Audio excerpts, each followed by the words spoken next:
我代替他申请取保候审。还不行，为什么？案情不清晰，证据没确定。我已经提供了确凿的证据，证明赵寻的证据不实。案情还不清晰吗？不够。你和被害人聊过案情经过吗？当然没有。那你能告诉我他为什么撒谎吗？他不撒谎未必会立案，成功也未必会被刑拘。他撒谎是想让指控的证据更有力。你认为他为什么报警？想从成功那得到什么吗？成功先生呢，对无辜连累赵雪女士觉得非常内疚，提出过优厚的条件和善后的安排，他一一都拒绝了。如果赵寻是为了对成功先生有经济企图，那在我的工作范围早就可以达到和解，不至于报警。他报了警，什么都得不到，除了真相。要有真相，为什么还要撒谎？不自相矛盾吗？他没有勇气面对100%真实的自己吧？那晚发生的某一部分，他面对不了，更解释不了。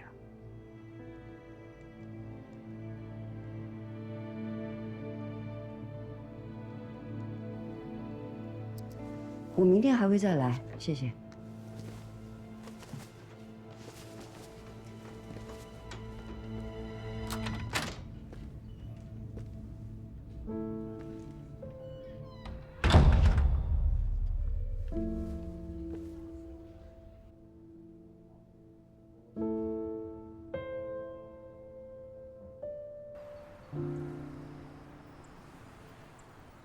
要有真相，为什么还要撒谎？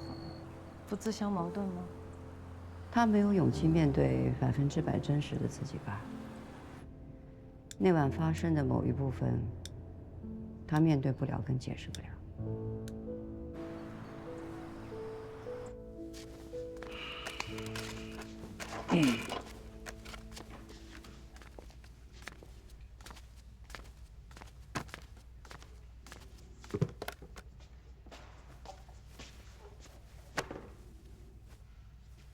把头给我揉了。哎，我该你什么事儿？我让他揉。我不管他外边是什么名人，来了这儿就得守这儿的规矩。何况，哼，这还是个强奸犯。我可以给你揉，但你不能这么叫我。我不是。怎么着啊？啊？这儿吸毒贩毒的，绑架诈骗的，来这儿谁不跟明镜一样？怎么着？冤枉你了，强奸犯。我不会在这儿待多久了，很快就能证明我的清白。别那么叫我。要我说呀，这哥们儿保不齐还真是让人设局给冤进来了。你们看，这身材，这长相，还用他强奸吗？别人强奸他还差不多。要我说，你就是不懂，人不可貌相啊！别看他长这个模样，那不定他心里多变态呢。就是，哼，到这儿还装可爱。什么意思啊？啊，强奸犯！给老子捡起来！我跟你说话呢，强奸犯，给老子捡起来！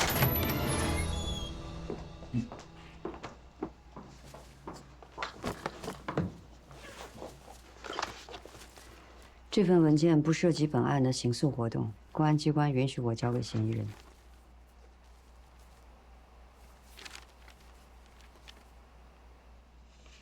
行，没问题，我先拿去消毒，然后让那题递给他。谢谢。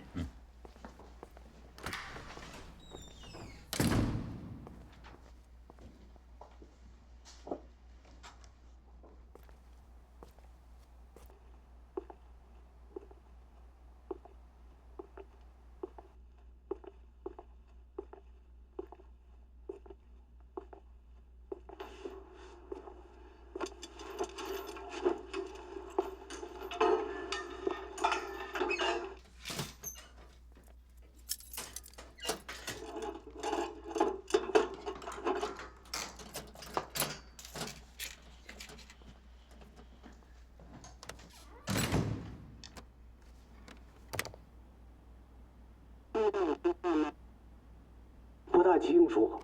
现在呢？现在呢？现在好了，现在听到啊？现在能听到。我说话你能听到吗？你可以再大点声。啊，好。你还好吗？我听说你打架了，伤怎么样？没事儿。你证据提交了吗？啊，我提供了一部分，还有一部分没有。我明天能出去吗？问了，没有明确回答要不要延长拘留。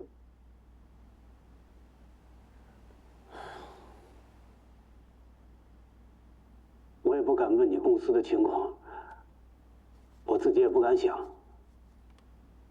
公司的情况还可以，新路把局面控制住了，但是股票跳水狂跌，机构催缴保证金，否则的话，强行平仓。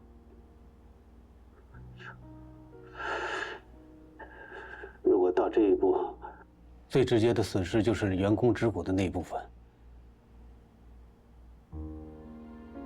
你告诉新路，必要的时候可以动用我自己的私人账户，不能让员工的利益受损，因为这都是我的错，不能让别人背锅。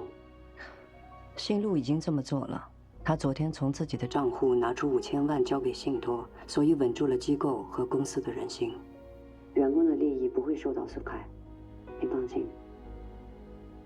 他动了自己的私人账户，5000万。行啊，是我老婆。其实有你们在，我没什么放心不放心的。待在这里边最大的好处就是两耳不闻窗外事，什么都不用想。林看，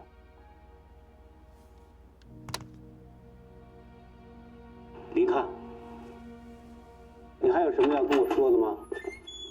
什么事儿？你稍等啊。请问文件递了吗？我不想递了。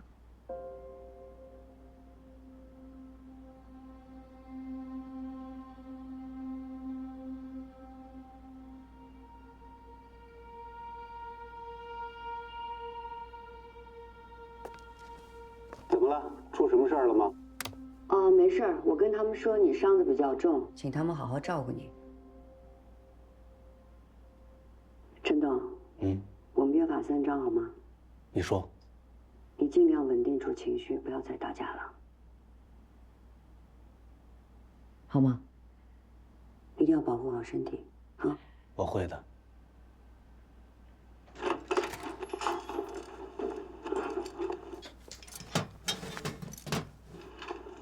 你看，公司有任何事情，你第一时间要告诉我，啊？你放心，我过2天还来。好，拜托了。好，那个你跟新路说，请他放心，我在这里边一切都好，千万不要跟他说我打架的事儿。好。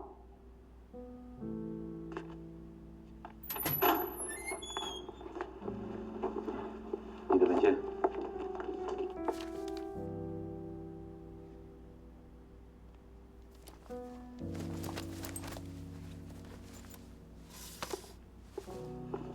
这边。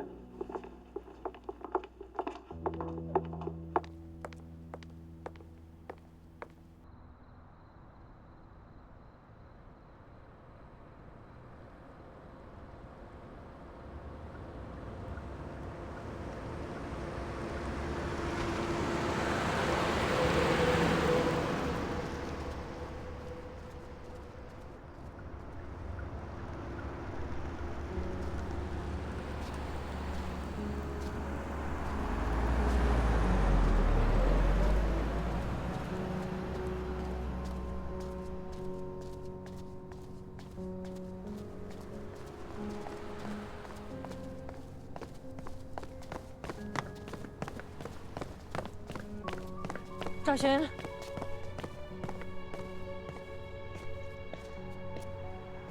你在这干什么？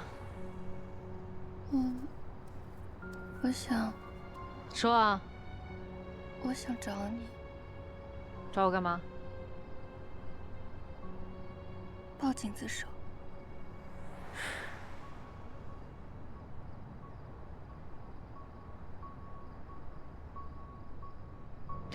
坦白告诉我，你到底撒了多少谎？哪些关键情节撒了谎？醒酒的时间点，其他没有。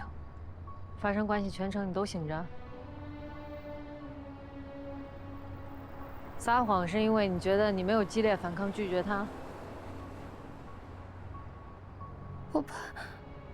怕什么？怕你的指控不够有力？对不起，我不想辜负你对我的帮助，我想要对得起你的努力。你没有对不起我，你对不起的人是你自己。我帮你不是为了你预设的某个事实，而是想让你说出自己内心的真相。你报警指控也不是为了满足别人，而是为自己发声。哪怕那些话、那个声音，它不符合别人的希望，知道吗？我的行为损害了您在警队的威信，触犯了法律。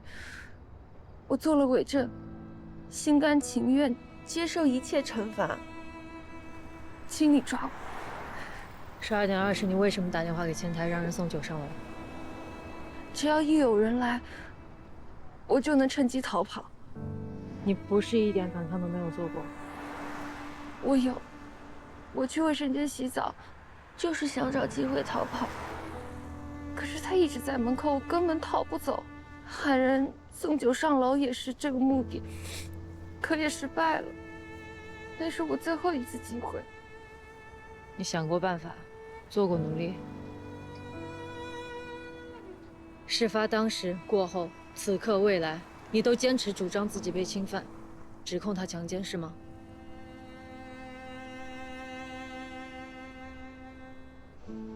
明天重新开始，说出每一个细节，我要绝对的真实。不管你说的这些话能不能成为有力的证据，哪怕发生过的事情它对你不利，没关系，勇敢面对自己，你就是一个不完美的受害人。可以吗？可以给我一次机会吗？谢谢燕英。走吧，送你回家。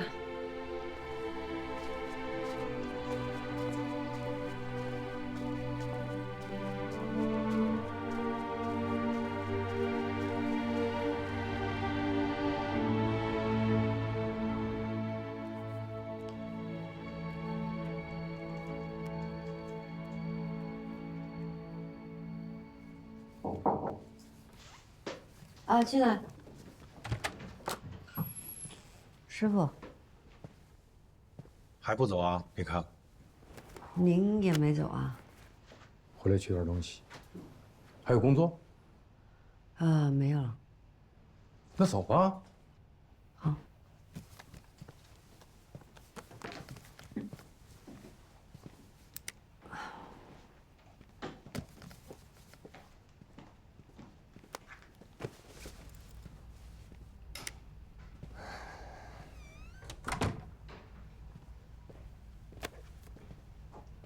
师傅，一直想问您一个问题。这么严肃？问吧。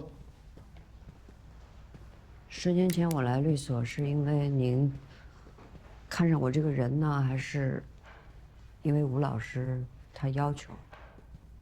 问这干嘛？多少年前的事儿。我一直想知道。听真话。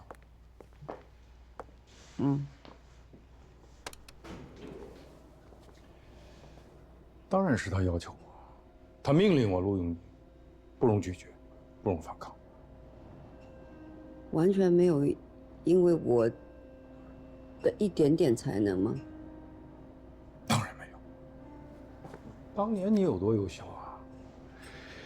比你成绩、简历漂亮的人多的是，哈佛、斯坦福、哥伦比亚法学院博士，哪个不比你强啊？凭什么要用你啊？要不是吴老强塞，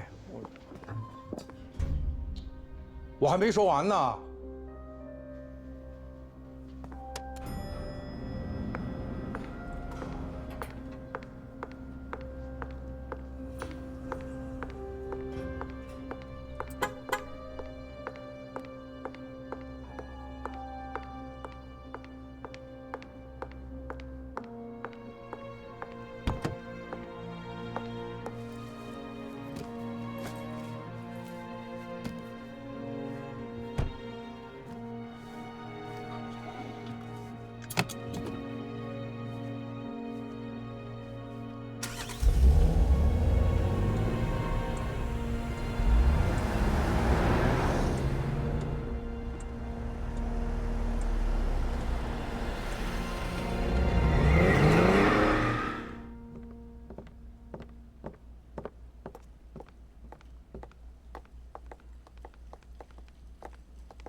如果明天早上8点钟我没回信息的话，打电话提醒我。好的，辛董。辛董，这些文件还要麻烦您再看一下。那我先拿回家看吧。好，拿一下，谢谢。谢谢。这2天辛苦了，晚安。辛董，我想谢谢您，您用自己的钱给员工持股计划补仓，我就不用破产了。还有我妈的退休金就保住了，谢谢您。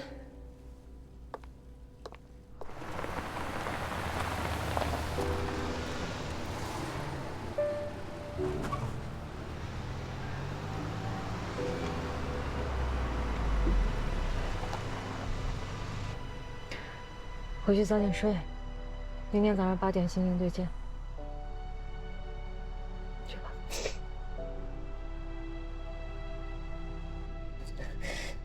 谢谢眼镜哥。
我承认，在第一次接收笔录时，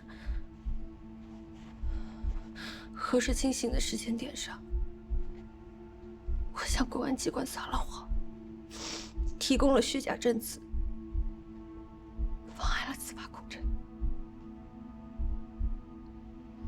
那就用真实陈述来纠错。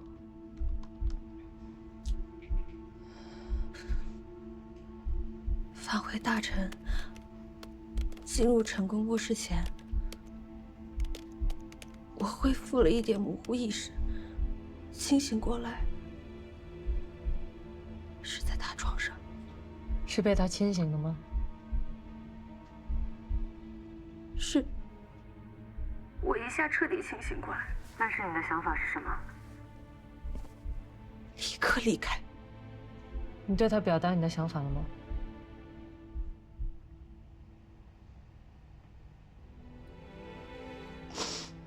没有。为什么没有？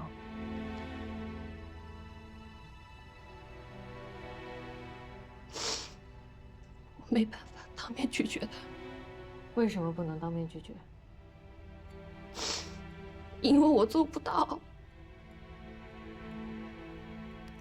你想离开，但是又无法当面拒绝。那你做了什么？我3次想办法试图离开，最后一次几乎沉了。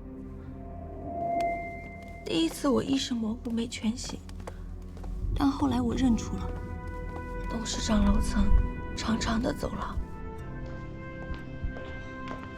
怎么了？啊？好晕，你送我回家。好好好，别急，来。哎呀！请你再次确认赵寻在卧室门外对你说了什么。他说我腿软，站不住，你抱我。他真这样说？是的，他还用手撑住门框，所以我把他抱进了卧室。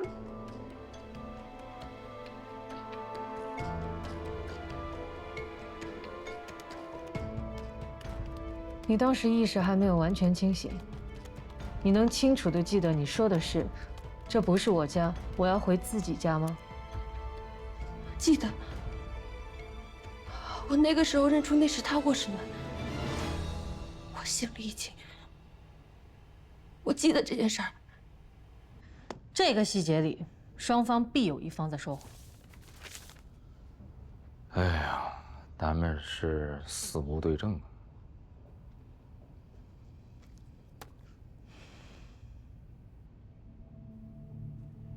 然后我又迷糊了过去，不知道怎么到了他床上，也不知道睡了多久。被他惊醒，我还没想清楚怎么办，我本能地说出：“你去洗澡。”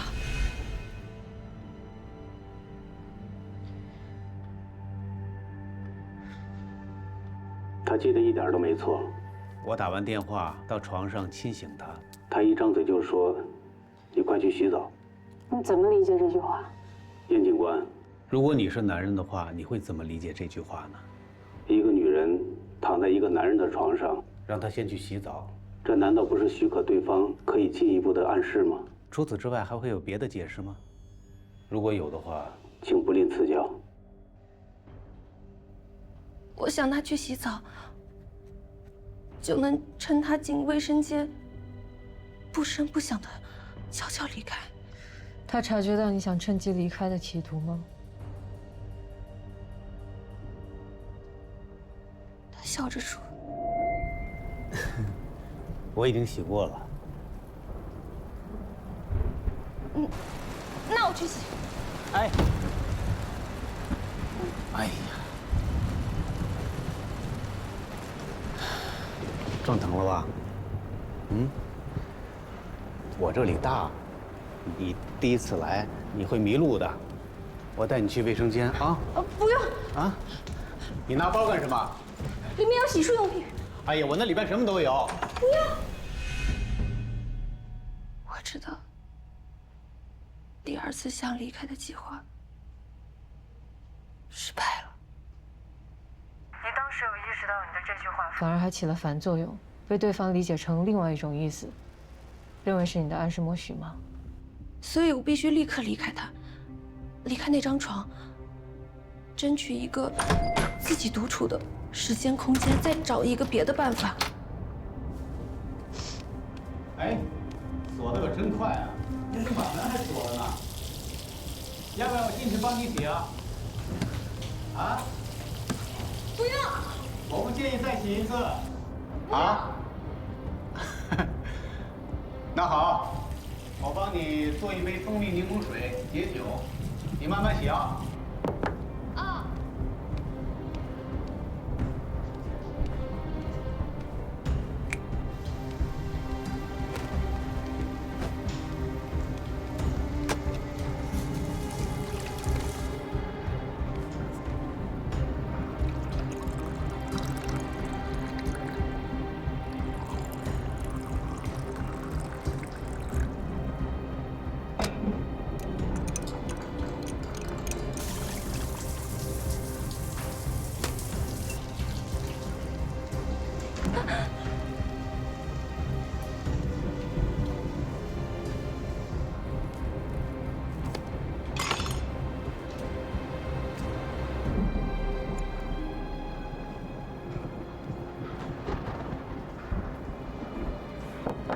叮咚，蜂蜜柠檬水到了，请把门打开品尝一下吧。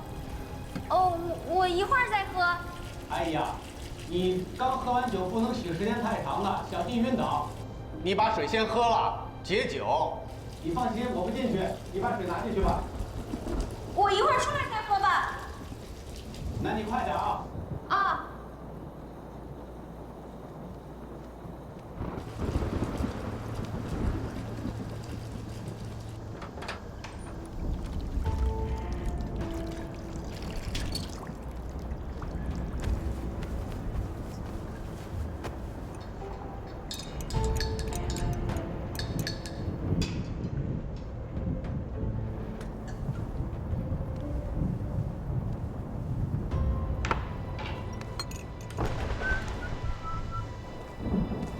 还没洗完呢。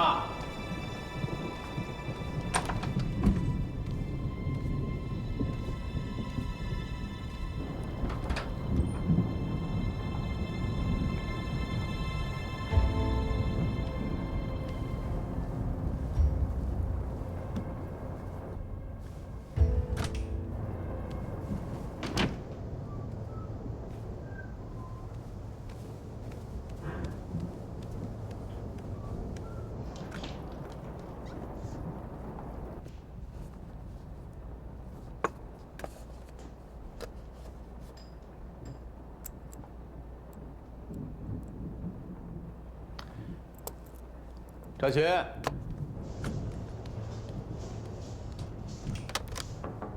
哎，赵群，把门打开。你猜我发现一个什么好东西啊？有个小礼物送给你，你一定会喜欢的。我再洗一会儿。哎呀，你怎么这么磨叽啊？你要把自己洗得多香啊！啊？没有，我再洗一会儿。你快点啊！你肯定会喜欢这个东西的。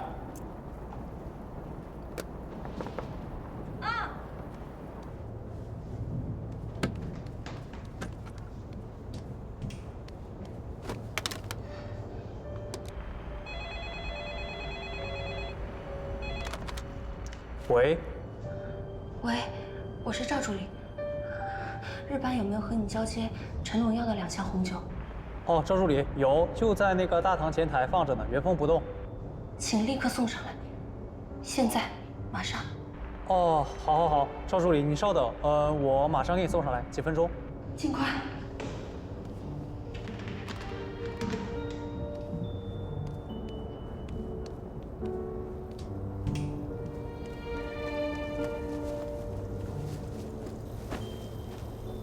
然后我就坐在洗手间，等卧室门铃响。我接话卧室门铃一响，我就冲出卫生间，在他开门的那一刻，不由分说的溜出去。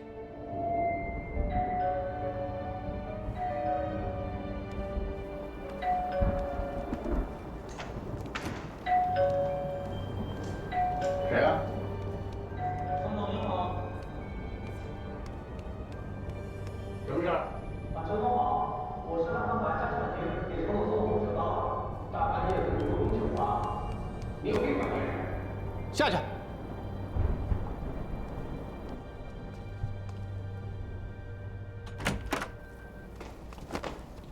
洗完了，怎么还把衣服穿上了啊？真香。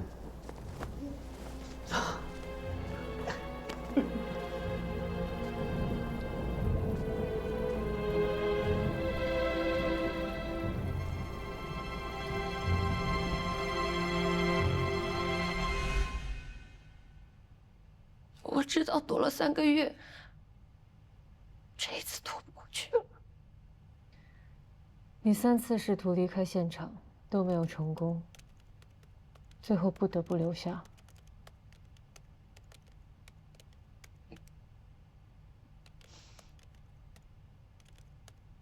之后你还做过离开现场的努力吗？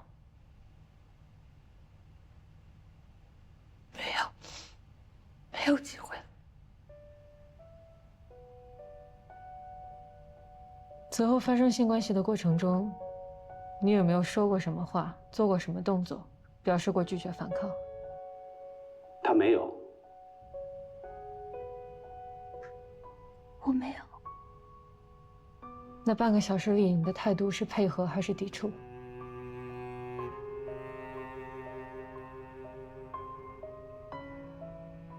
他配合。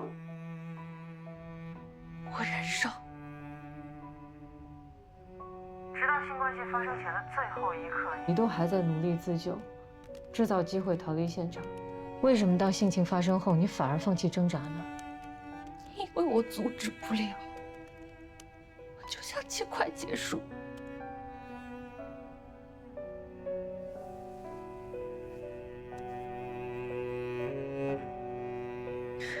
他对你动作言语粗暴吗？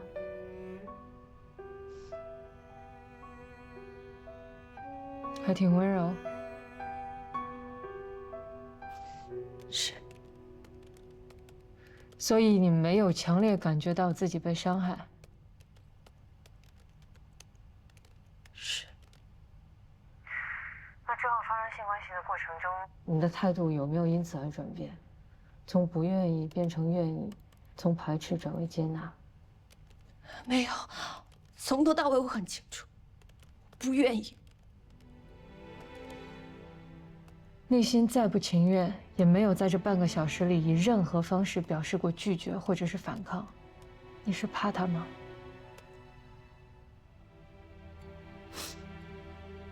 我怕的不是他。那你怕什么？怕撕破脸。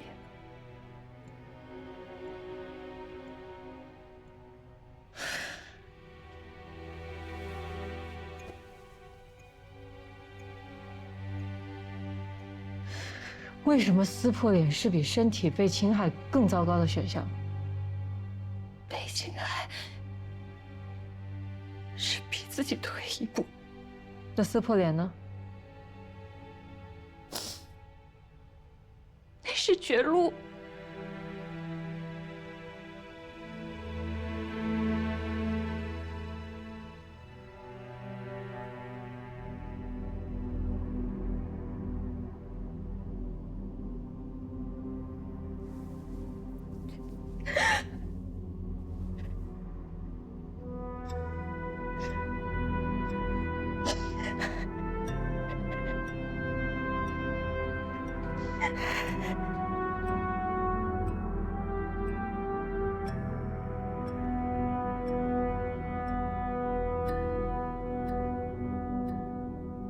本案被害人赵寻有3次自救行为，我觉得可以作为成功强奸定罪的构成要件。你认为赵寻能够自圆其说，尤其是第3次自救行为有保安江小宁证人证言支持印证，但是成功也能自圆其说呀。你看赵寻有3次试图逃离现场，但是成功没有察觉到女方的心理活动，也没有接受到对方不愿意的讯息，尤其是第2次，女方说“你去洗澡”，这句话在说和听的双方能得出南辕北辙2种真相。女方的逃脱企图呢，被男方合理读解成什么？默许、暗示。真的，站在男性的角度来说成功对于这句话的理解更符合男性思维和世俗逻辑。咱们再说第3次自救，女方利用第3方创造了开门的机会，但是成功把那个闹事的保安骂走之后，他都没有意识到这个保安是赵寻叫上来搅局的，对吗？我认可本案当中因为双方的性别差异造成的认知误读和行为偏差。那好，那咱们来试想一下，在长达半小时拖延时间、逃离现场的各种自救，如果转化成清晰明了的一句话：“我要回家”，会发生什么？要么成功呢是个谦谦君子偃旗息鼓，放赵寻回家；要么就是个伪君子硬上了。问题是本案暴力胁迫、身体伤害一概没有。人家成功说我没有强奸，自辩无罪，他是有其合理性的，咱不能否认。无论是之前的3次自救，还是整个过程零拒绝、零反抗，赵寻没有一次对他所受到的伤害说不，也没有对成功违背他的意愿所发生的行为当头棒喝，所以造成什么？一方认为是强奸，另一方认为是什么？正常恋爱的偏差恶果。哎呀，所以我认为啊，成功没有明知违背赵寻的意愿，强迫与其发生性行为啊，不具有犯罪的主观故意，顶多就算是一起两性误解造成的悲剧，而且这个误解的责任呢，也不能由成功一方全部承担，你觉得呢？赵寻3次自救，都不是对成功直抒胸臆，而是曲笔借力，弯弯绕绕达到逃之夭夭的目的。他千方百计避免正面冲突，回避面对面拒绝嫌疑人，哪怕逃脱结果一样会激怒对方，造成相同恶果，他也极力避免当面对他说出那个“不”字。我要问的问题是，权力不平等的关系中，弱势方为什么总是无法对强者说不？强对弱的性侵中，受害人的反抗是不是强奸定罪的构成要件？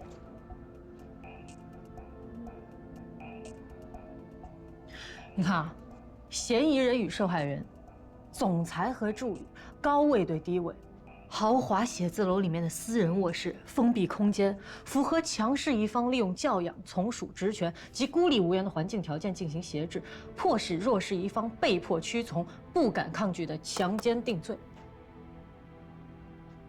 当权力关系发生作用时，处于弱势一方的女性，她忌惮的不只是对方的身体力量，还有社会对她名誉贞操严苛的道德审查，以及强者手中的权力能够操纵她的一切方面，职场升迁、人际关系、恋爱婚姻。受害人不敢反抗，不敢拒绝，不是被有形的力量束缚，而是困于无形却无处不在的权力。这种情况下发生的性侵，即使是温柔的，它也是强奸。同意。被权力和精神控制，以不对等地位胁迫下的性侵，在司法实践中，它不易被认定，因为它有别于暴力强奸案的黑白分明。但我们法律要保护的，不只是那些以命相搏、宁死不屈的女性，还有胆怯懦弱、忍受侮辱的女性。时代在进步，是否违背女性意志不再以是否有肢体动作的反抗为构成要件。哎，我们不能像古人要求烈妇烈女那样去要求当代女性，而且刑法理论也没有将受害人的反抗视为违背受害人意志的构成要件，对吧？同意。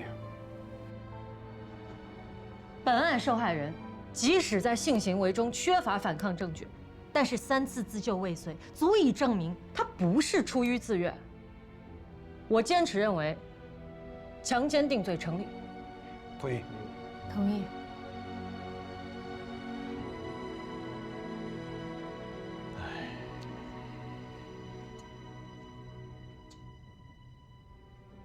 好，你说的也有道理。那就继续推进侦查。行。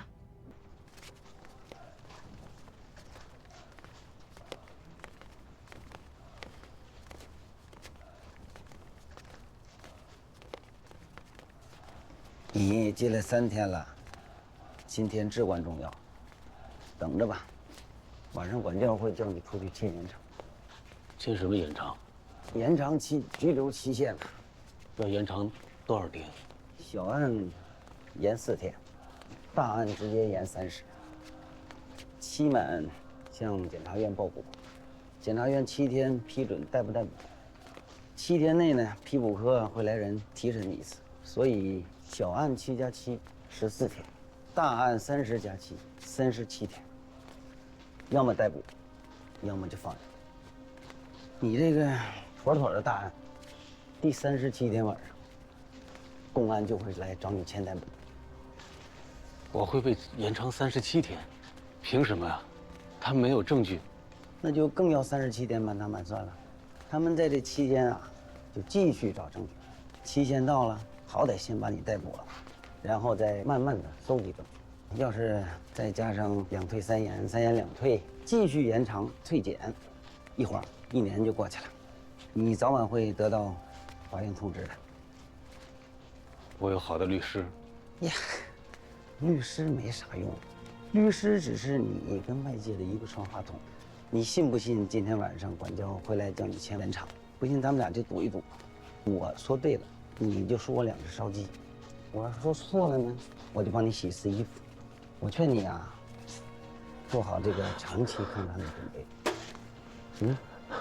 怎么了？没事，我有点头晕。新来的，慢慢就好了。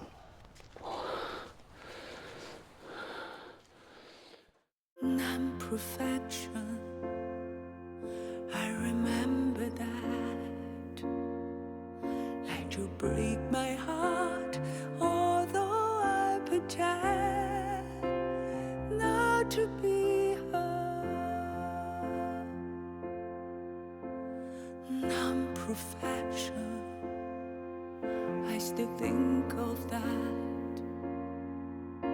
You down octave and turn the key too high. Ooh.